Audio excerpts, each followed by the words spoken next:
Welcome into Keep It Real, presented by Edwards Auto Group. We're here live at the Omaha Baseball Village. Anna Bellinghausen, Avery Howard, Jack DeLongchamps joining us. Guys, it's Christmas morning right now in Omaha, Nebraska. How are we feeling? Well, I didn't sleep last night. Ready to rumble? Okay. Best day of the year. I'm ready to rumble, too. I think a good, strong 5. And I think that's really all you need when it's quite literally the best day of the year. Yeah.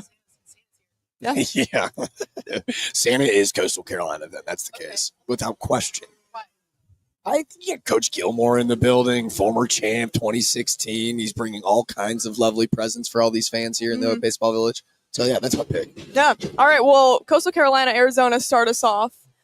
Expectations for the game. We'll get through all the business stuff first, and then we'll talk some more fun things in Omaha. I was going to say, we're diving right in.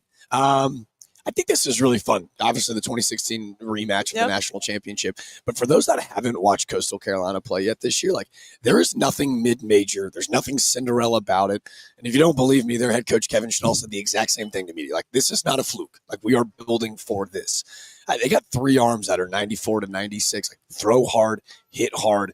It's a team that's not only just coming in expecting to be the darling of this tournament, they're coming in to win the dang thing. Mm-hmm. Contrary to Arizona, where most of the year they flew completely under the radar. And they have been arguably the hottest team in the country since running through the Big 12 tournament, underexpected in the regionals and supers. Now they find themselves here kind of playing with house money. I mean, this is a pitching staff for Coastal that's second in the country. Yep. I don't know if people realize that. When people watch the arms that they're going to throw this week, what should excite fans about what they're going to see from this Coastal team's pitching staff? Well, their first-year pitching coach, Matt Williams, was actually at South Carolina last year, right? That's the flagship in the state of South Carolina. And he makes the way down to Conway. And what he's done with a group of dudes that was really on campus last year as well is nothing short of remarkable. It starts with our guy, Jacob Morrison, who can't teach 6'5", 250. Right? The intangibles speak for themselves. Yeah. But their composure is what is so mind-blowing about this squad, right? Murray State rolling into the building. That's the team we're all rooting for, truthfully. But for Coastal, right, it's an interesting opportunity for a guy like Jacob Morrison to completely raise his stock in the draft this year. For me, a dude in Cam Flukie, who MLB scouts are all over. He's 6'6", 230, 95 to 97. These guys have big league stuff, and it's really cool to see that the national audience is finally going to get to watch them pitch. Yeah. How about that Arizona side? Big 12 champs. What do you think about them? I think their offense is what's so exciting about this group, right? It really plays to this ballpark. Mason White's their catalyst, though. Yeah. Not sure if you guys saw the video in the Big 12 championship. They go back-to-back home runs off each foul pole in 2 at-bats in a row. No way. That's never happening again. Baseball Almanac. I don't care who you are. It's just never happened, right? That's the kind of magical run that they've been on. And Mason White, Big 12 player, in my opinion, of the year. They are a team that is going to be really frisky here. Offensively, they're going to move runners station to station. But then at any given time, 1 through 9, they've got dudes, I think it's 6 of their 9 starters with double-digit homers. This is a really fun offense. Really potent team. I want to bring up TJ Adams as well because he kind of instills the fun within this group. So he brings a new toy for the team every single game. He packs it in his bag. He told me he had to bring extra duffel bags to Omaha so he can fit all these toys that he's bringing. So he'll go out, purchase one. Apparently, whichever one's in the dugout today is a large toy because he had to bring a whole extra backpack, something like that. So we'll find out in the dugout. But before the game, he'll present it to the team after their short meeting. And all the guys circle around him, get hype. But I think that's some of my favorite stories of the College World Series, not necessarily what's on the field, but kind of what they bring off the field and how they're still having fun. It's a long grilling season, so you have to find ways to keep having fun out there. And, at the end of the day, you're still playing a game. So I think the teams with that mentality usually do well in Omaha where they're not taking it too serious. They take the pressure off, and Arizona seems to be a really fun team. Okay, so you talked to him yesterday. Did he tell you how that started or why? Yeah, so his dad used to bring little Hot Wheels cars when he was coaching their little league teams or their travel teams, and kind of when you're coaching those little kids, it's hard to get them to focus and be excited for every game. So he'd bring these little Hot Wheels cars and kind of get the guys excited for the game. And he was talking to his dad and was joking around with him. And the dad was like, "Hey, what if you just brought a toy to the game?" And TJ was like, "Yeah, actually, that's a really good idea because that's what I kind of did in my childhood with you." So, yeah, a really cool story there. I love that, extending the childhood. Yeah. That's so fun. What's the purity of this event, right? The silliness and the goofiness. Yeah. You're right. It's when you walk into that stadium, it's so daunting because as a baseball player, this was it. Now you've arrived to this dream. Yeah. It's been manifested. It's happening. Who can take the levity out of the situation and walk in and go, all right, 90 feet, 6 inches. Like, let's just go 60 feet, 6 inches. Excuse me. Let's just go have some fun. So, man, you love to see that. And two, for them, it makes sense that like the toys come in late in the year. Yeah. Because that's when it started Saturday of Super Regionals, I think. Okay, so it did. Or Regionals, whenever they played Houston. Okay. Well, even then, like, no one expected them to win and be here, right? So I think it probably helped. That would have been them, Big 12 like, tournament then. Houston? Definitely Houston. Well, Arlington, Globe Life. Okay. Tomato, tomato. Whenever they played them, that's when it came out. So it's like, you got to get late in the season. You have to find your spark because only so many teams can play to June and still have their best stuff when it comes to Omaha. Weird wins. Weird wins every time. Weird always wins. Well, I think you think about this Arizona team, too. Like, we can talk about Coastal and the hot streak they're on, but, like, Arizona had to go to Chapel Hill, like a national seed, Chapel Hill, and get beat 18-2, and then figure out, okay, what are we going to do here to make it to Omaha? And I talked to Mason White yesterday. He was like, well, we just didn't want it to be the end. That was it, And so the fact that they had to go into a hostile environment like that, find a way to win back-to-back games. I mean, you saw what game 3 was like in Mason White, the hometown here. There's just a lot of motivating factors for both of these teams today, which make it really special. But I mean, you have a Coastal team that's hot, but an Arizona team that they'll find a way. Now that might be the cool storyline of today.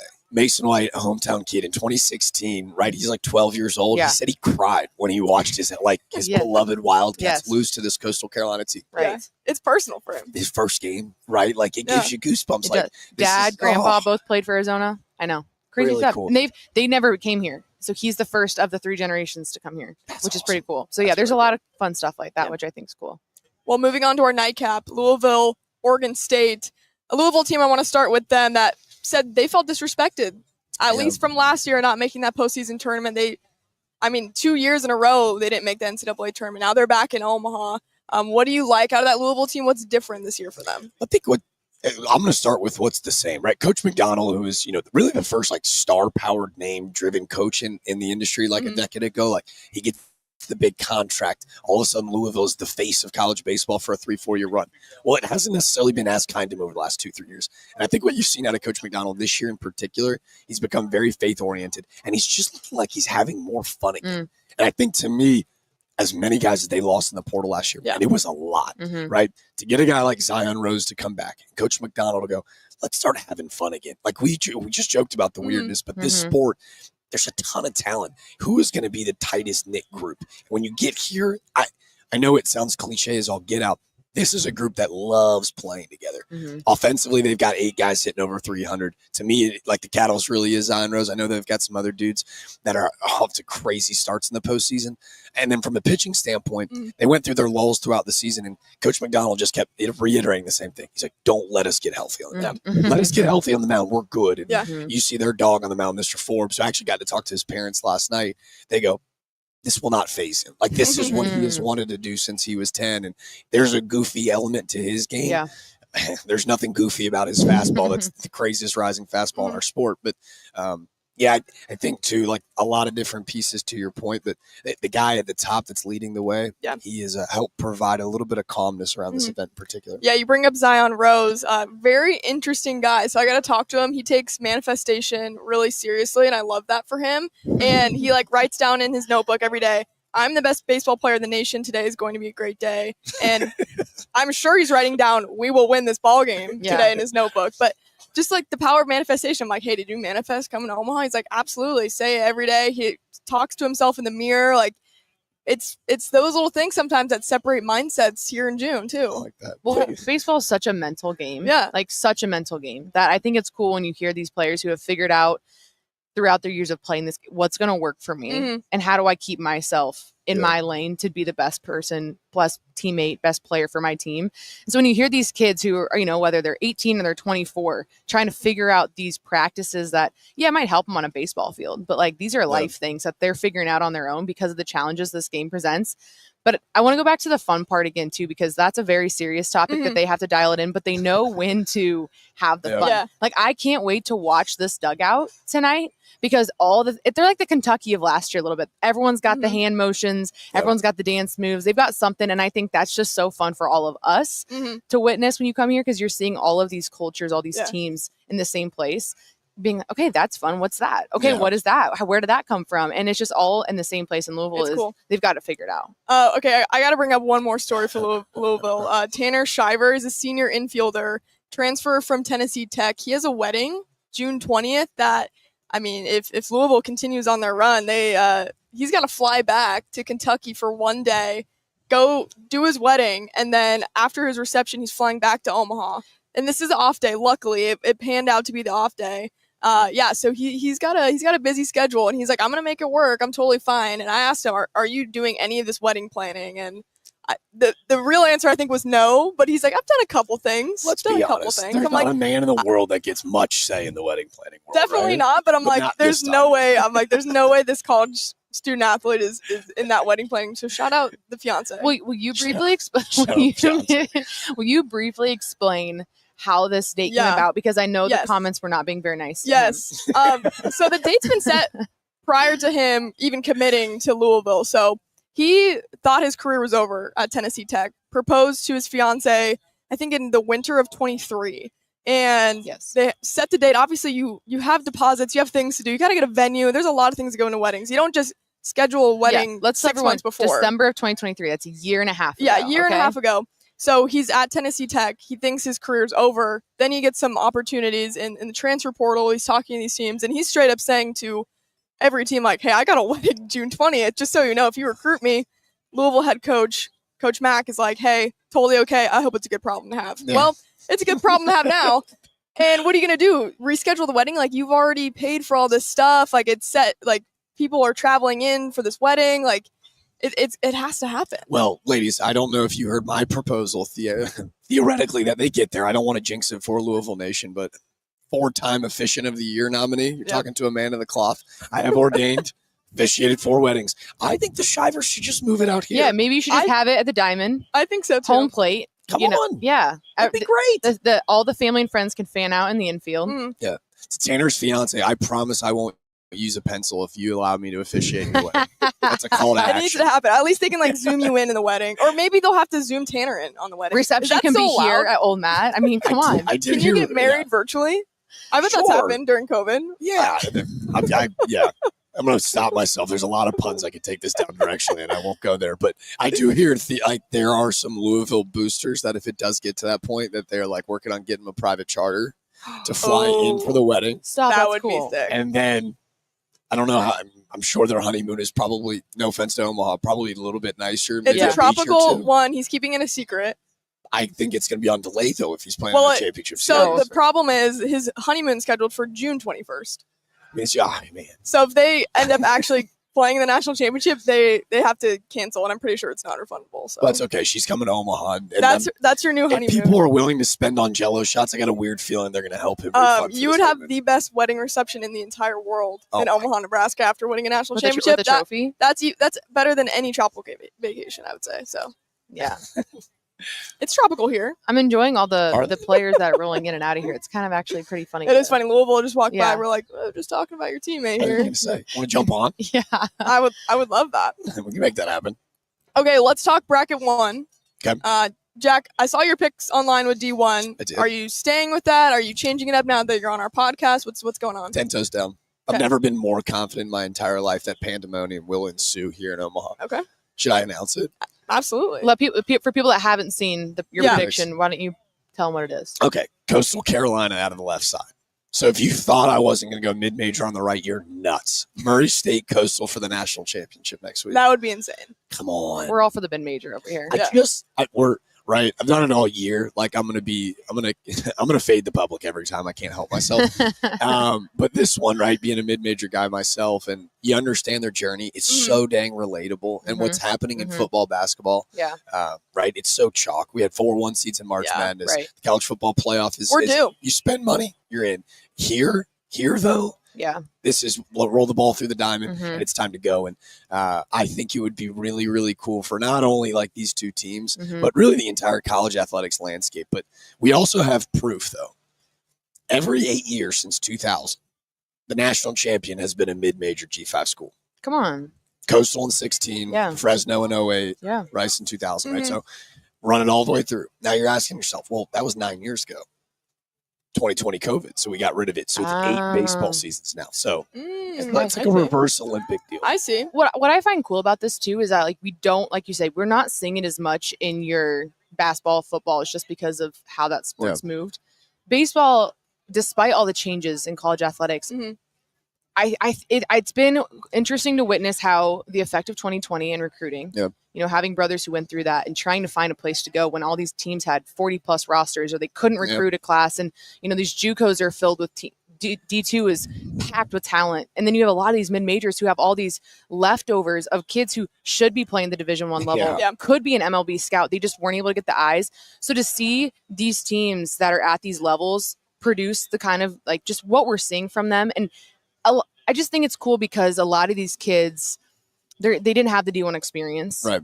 But that doesn't mean their talent isn't there. And for them to get the showcase and the love and just the appreciation that is on every level, it's really cool to see just how the talent has transcended through all the levels. Because I think a lot of kids were nervous during that 2020 time. Like, is my career over? Am I going to have a place? How am I supposed to go make it on a 60-man roster? Yeah. And here it is. You have a Murray State, you have a Coastal, you have all these teams that right here. Pointing over here? Right here. No, right there. That have an opportunity. Like where? That have an opportunity really not helping to the Golden Retriever energy argument right now. But they have an opportunity to play on the biggest stage. And so like I said, we don't really see that play out football, basketball, but in baseball and the sport that is, you need a lot of guys. It's playing out. Yep. All right, so bracket 1, Coastal, Arizona, Oregon State, Louisville. Bracket 2, UCLA, Murray State, Arkansas, LSU. We got to touch on that Arkansas LSU game in the scene that'll take place at Charles Schwab. Just what are you expecting out of that? Because you've been to both locations. Yeah, I did. I did Alec Box Stadium actually for this exact matchup. Arkansas going down into Baton Rouge, and it was I've never seen. It was the weekend where the game doesn't start till 10 p.m. There's 13,000 people at a college baseball game that started at 10 and finishes at 2. Yeah. Like, I've never experienced anything like that. Fast forward until last week, and I go do the Arkansas-Tennessee Super, right? And you're in the building in Fayetteville, which is, by the way, a cathedral. There's a literal baseball museum in the ballpark at Baum-Walker Stadium. For that offense, for that team, that coach, I don't know if I've ever seen that many drunk people in one area. It was magical. Just wait till over here. Well, that's a dang good point. Well, just wait till Saturday night when you combine the two drunkest, craziest people. Yeah. I hope they have extra security that night. Well, Ben Bybee yesterday was like, if you combine Baum-Walker in the box, I think that's what we're going to get here. And I think when that matchup's coming, when he said that, I was like, oh my God. That's scary. It's going to be terrifying. So I got to ask you your thoughts, because we heard this on the radio. Jay Johnson joined the radio show this week. He said, the cool thing about LSU, obviously, is he knows that they're always going to be here no matter what, the fan base. He's like, the coolest part for my team is knowing that they're going to look up and the whole stadium's going to be purple. Yeah. How do you feel? How do you feel about that? And what did Arkansas fan base last week? What do you think? Is it going to be all purple? I'll put it like this. When Arkansas announced the regionals, right? So that was Tuesday 2 weeks ago. They're in a weird spot where 8 days in a row, because of the Super, they knew where they were going to host. They didn't know who they were going to host. 13 tents lined outside of their fence. City ordinance says that someone has to be sleeping in that tent or it'll be taken down. That means for 11 days in a row. Yeah. Arkansas fans slept quite literally in the rain to get ready to go watch their ballpark. With that being said, I think it's 60-40 LSU to Arkansas fans, but do not doubt the mayhem that Arkansas is bringing with them. Like, I don't know if I've ever met people that were so heavily invested. Like, LSU's got the Saints. Yeah. They've got some pro teams. Arkansas's got Arkansas. Like, this is it. Yeah. So I'll match crazy to crazy, but I do think that the purple will outweigh the red. Yeah, and I think Nebraska fans can relate to that. They get it. Like, this is their professional sport. And I think it's just interesting. This, like, I'm so curious to see where that split happens. Like, is it going to be like, I can't wait to see it. Yeah. Well, last matchup we haven't touched on yet, UCLA, Murray State. We know where your heart lies, Jack. So let's talk a little bit about the Bruins. They haven't lost since they were actually in this stadium against Nebraska in the Big Ten Championship. They told me it's the biggest advantage you can have in this field because they know how it plays here at Charles Schwab. Rock Chalowski's a superstar. Like we both all got to talk to him yesterday. Like, you get it. Like, it's game, respect, game. And he is a dude that's just got the it factor. Yeah. Number 1 in the country in defensive run saves. Like, his leather. People forget about the defensive side of this bigger ballpark. Like, you got a guy that can flash it. Like, he's different. Yeah. He's an X factor. And I joke about Murray State because, like, as a mid-major guy, I'm all about it.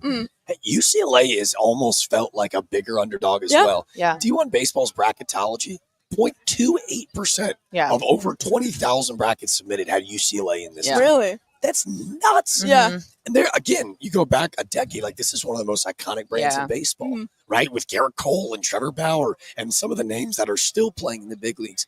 They shouldn't be an underdog, but a lot of West Coast bias, including folks like myself that struggle to get out there, like this is a team that feels very underlooked, and they're cool with that. Like they're ready to stomp America's darling child in Murray State tomorrow, and like they don't care who knows it. So, Coach Savage is a savage. Yeah, he is a savage. So it'd be a fun team to root for. Yeah. When you guys talked to them yesterday, did any of them bring up the loss against? I wasn't out there when you guys talked to them. Did any of them bring up the loss against Nebraska and maybe how that fueled a run? They said they felt like they weren't taking at bats as seriously as they hoped to, and they said that kind of helped catapult them into the run that they've been on since. So I think, I mean, if you look back, they'd probably agree that that loss might have been a good thing for them. Yeah. Obviously, you never want to lose in a Big Ten championship, but mind you, Husker Nation was pretty loud in that stadium too, and there was no way that Nebraska team was losing after the run that they had been on and everything with that program. But I think that game, from what I felt with them, does fuel them for this opportunity. And also, you get the opportunity to know what it feels like to be in there, the foul territory, the dimensions. It's obviously a larger ballpark. Like, you got to get used to that too. So they do have an advantage in that realm. I'll say this about the top side of that bracket as well. There's something to be said. Saturday night is going to be arguably the most expensive ticket in the first round of the College World Series in the history of the sport, right? Like, we can talk about these fan bases all you want. Like, the reality of it is, some are saying that this is the national championship. It's going to be Zach Root and Kate Anderson, 2 top 5 picks. There's going to be, in my opinion, 10 to 12 future big leaguers on both of those rosters. There's something to be said about that top half, where if you can get them in a hangover matchup, right, like where there's so much anticipation that if LSU or Arkansas is able to advance, can you catch them sleeping? Which is what these two teams have done all year. UCLA has thrived first year in the Big Ten of kind of catching guys by surprise. That top part is really frisky because everyone in the world is betting their money on LSU, Arkansas. Or the fact that how about that one of those teams has to come out of that game with a loss after game 1? Yeah. Right. You know, like LSU and Arkansas have to have a loss, one of them, which tough, but I mean, that makes whether they make a run or not even more magical. I mean, one of them has to go home regardless. Yeah, it is. What did you think about people saying they should reseed? I was about to ask all that. I don't know how I feel about it. Like, I think what's set. Like, I think so. Like, that's what happened. Like, why would you change it? The economic impact of having these both teams in it for as long as you'd like. That's but true. This is like a one-off year. Last year we had the 4-4 ACC SEC chalk like final. So I'm with you. Like, I think once the bracket's set, this is what other sport would do that? They would never do that in March Madness. They would never do that. I think 2 things can be true. I can say that the reseeding in this year's situation would have made it probably far more equal and fair. But I also believe that what it is. And then you look at Arkansas fans and they're going, oh, like number 3 seed in the country. Like, thanks so much for an awesome year. We're going to give you the reigning champs in your super. And then to start your Omaha run, the team that won in 23. No, seriously. Probably unjust, but it is what it is. Yeah.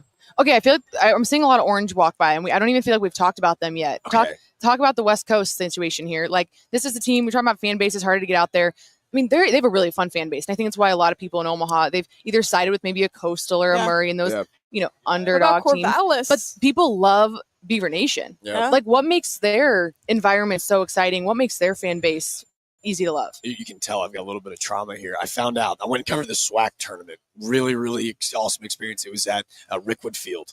Oldest ballpark in the country. It's on every plaque in the building, right? 1910. They've been playing baseball in that building since 1910. Major League Baseball comes in 2 years ago, renovates it, and they play a big league ball game there. It is not the oldest ballpark in the country. Oregon State fans tore me to pieces because Goss Stadium was actually built in 1907. Oldest pro ballpark. So I found out the wrath of Beaver Nation last week, and you better come correct to Beaver Nation. I'm still bandaged up. I'll tell you though, man, what's cool, what Coach Canham has built, right? Like, especially when you talk about the blue blood world, like, this is a team that has been here, that has done it. They've done it multiple times. They've gone back to back.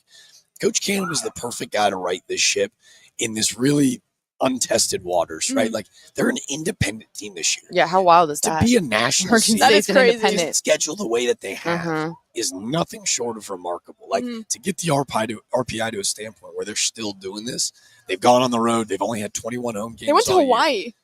Got to do it. They had like they had less than 20 home games. Yeah. Crazy. As a program, as like that's as prominent as Oregon State. That's your home field advantage to getting to an Omaha. And it's they said your lifeblood, like financially, like filling up that ballpark and like being able to like buy flights and meals for your team. And that kind of was stripped for them when the Pac-12 dissolved. So they're a team that also feels like we weren't supposed to be here. Yeah. Guess who's back? And I think too, understanding that was happening in the world of the portal.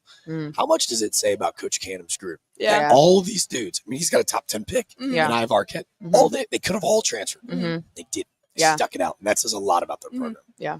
When you think about the talent on this field, you mentioned potential draft prospects. There's a whole laundry list of them, but what are some names that stand out to you in terms of the people that we'll see on this field that could be making an impact in Major League Baseball? To me, it's kind of like the Hawaiian shortstops, right? Like, if I don't get my Murray State, Arkansas, right? Like, if I don't get it, Arkansas and Oregon State would be awesome. Like a redemption round of 2018, and it could be two future, not just big league superstars and Vivo Loy and Ivar Ket. Those dudes are 6'6" with like 2% body fat, hit it 110 and throw it like 98 across the infield. Like they're different. So those two guys kind of headlined it for me. Chalowski, obviously at UCLA, we talked about his numbers and what he means to them off the field as well. The pitching talent though is really silly, like really, really silly. Zach Root, who could be like the next Madison Bumgarner. If Arkansas can go on a run here, he'll throw 3 times in 5 days. Like, he doesn't care. And then LSU, Kate Anderson, Anthony Ianson, those are future big leaguers. It's everyone throws like 100 miles an hour now. I don't know when that happened. What are these kids eating? Zachary eats Taco Bell, so is that the secret? We're not going to compare. Well, no, because I eat a lot of Taco Bell, and you can't throw 100. I can't throw 50. I'd throw up if I let one go right now. I'm not going to compare, but are we close to getting the kind of matchup on Saturday night between Root and Anderson? I know where this is that going. Gets close to the anticipation that people had.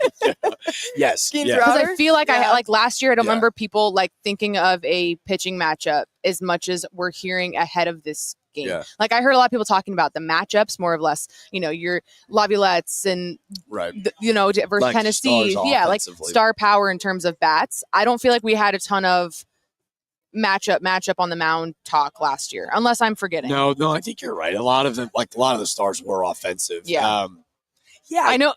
I know we're not going to have a louder scheme, believe me. But are we? Yeah, like I feel like the anticipation. People are excited. Skeens is a unicorn, right? Yeah, I know. Louder so we're not going to whatever. But you're talking about two guys. Yeah, should we throw them on? We'll throw them on. We'll throw them on. Yeah. He's unbuttoning a shirt. Yeah. Oh, one to top. Yeah, two buttons down for the boys. Let's go. But I get it, right? I think it's the fan bases that are what's stirring this. Yeah. But you're also talking about 2 top 10 picks, just like Skeens and Lava were as well. So I think that there could be a wrinkle though. Yeah. Okay.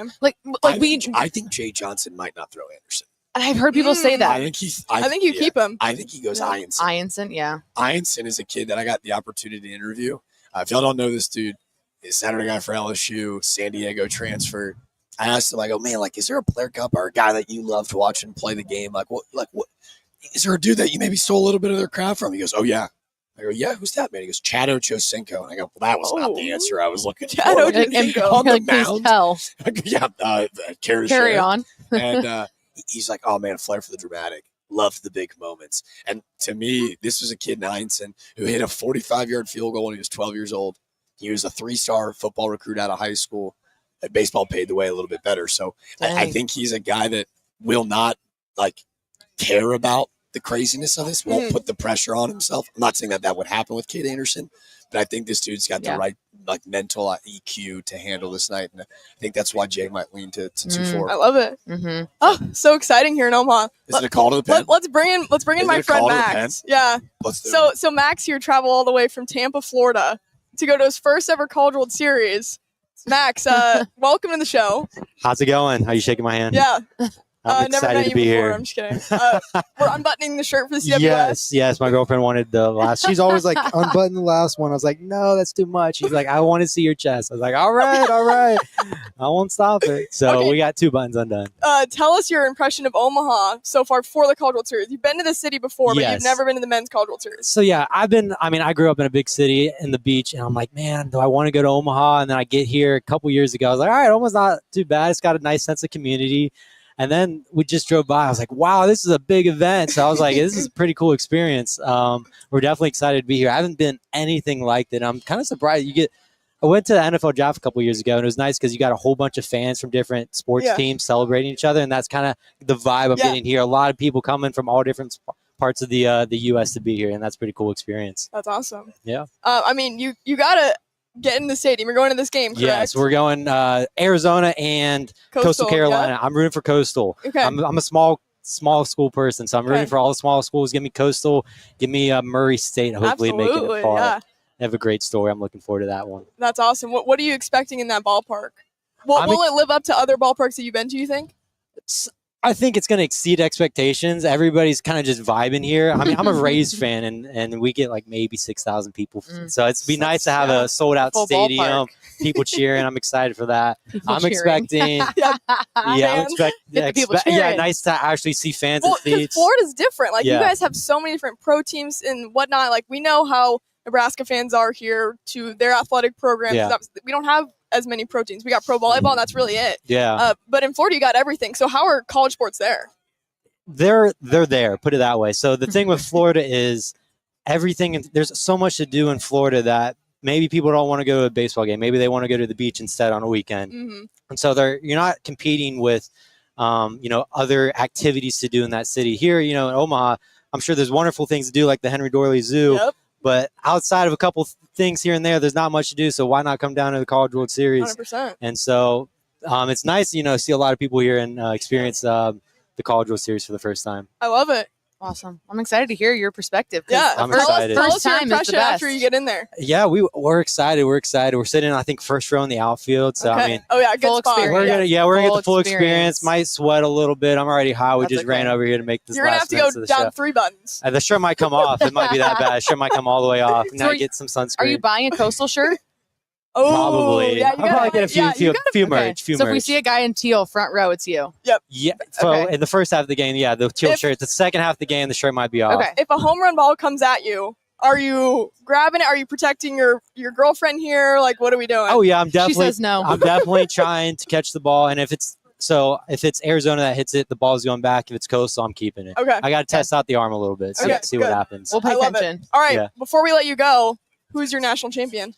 Murray State, man, underdog all the way, Cinderella story. Okay, Coastal did it. Coastal did it a few years ago. I think Murray State can do it this year, so I'm rooting for them all the way. All right, Max. Well, happy you're in Omaha. Great to see you. Thanks for joining the show. Thanks for coming. Thanks for inviting me, man. It's his show now.